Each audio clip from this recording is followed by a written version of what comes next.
Yaani chumbani kwangu hakuna umeme. Nimekuja kukuambia inawezekana labda kuna shoti, ufanye utafiti ujue kwamba shida ni nini.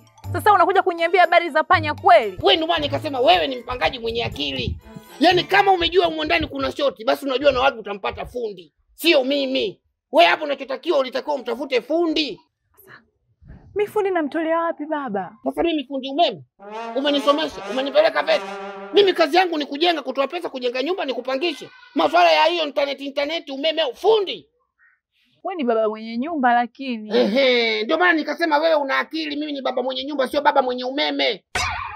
Wapi? Huko. Unaponyosha kidole.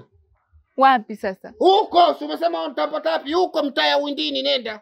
Kama nyumba hii unakuja hapa unaleta masiara zako. Mimi kipindi kile unakuja hapa nikakwambia mtoto wewe mzuri, kuwa na mimi karibu. Ukajifanya mdomo juu. Ungekuwa unafaidi sasa hivi. Basi samani. Samani ya nini? Katafute fundi. Nenda. Na kama kodi ikiisha. Jamani katoto kazuri nakwambia, katoto kana rangi yake. Mimi Mpemba nafeli wapi mimi jamani? Wewe